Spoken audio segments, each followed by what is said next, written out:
You know, as I'm doing these tapings on being black in America, based on what I saw yesterday on the Tyra show, I began to think about the Somalian boys or men who captured the tanker and now have a captain hostage on a little raft and surrounded by the military.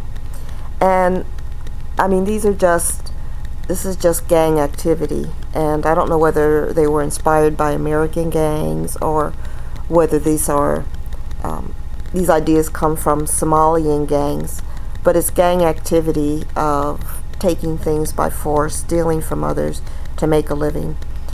When these people who live in Somalia are starving and having a rough life, and they stand on their shores, those shores are beautiful, and the water is so beautiful, and they see these freighters going by, and they're going by, they're not paying they're not acknowledging the problems in Somalia in any way.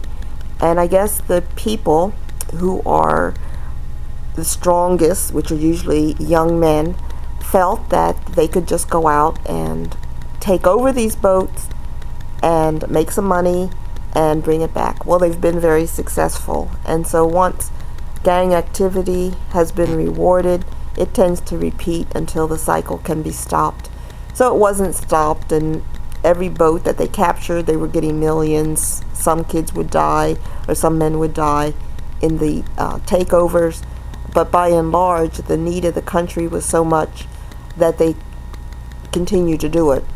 So now we have a very visible case where this captain, an American captain, is stuck on a little tugboat or a raft or something, surrounded by the military, and it's brought all of this much more to light, although it's been going on for quite some time and pretty much ignored. So how do you stop crime, ghetto type crime? Well, we don't know how to do it in the United States. We've never been able to do it. I would be interested to see what the Somalians have used the prior many millions of dollars that they've gotten from the companies for. Where is that money going? Is it going back into Somalia to build homes, businesses, to improve Somalia?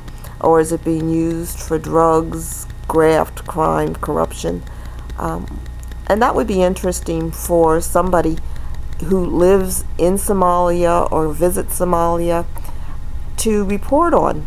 Where is that former money going? Is it being led by the Somalian people so that the money is coming back to Somalians, or are the Somalians being used by other people to go get the money and then they give it to maybe somebody else, maybe even a banker somewhere? So that would be an interesting thing to find out. But you know, this whole thing in Somalia, again, is based on what the Somalian people saw for so many years. During slavery, they saw people being drug out of their home country, being chained and put on boats and taken away.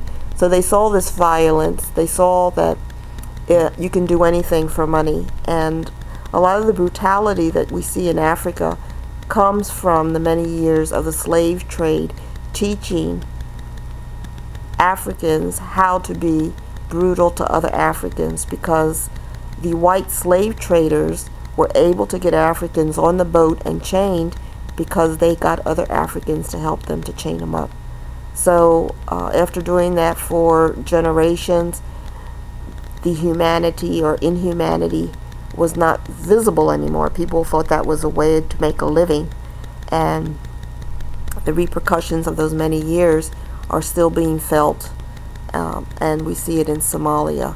So if anyone knows what they're doing with the money in Somalia, I would be interested to know whether or not it's improving over there or not.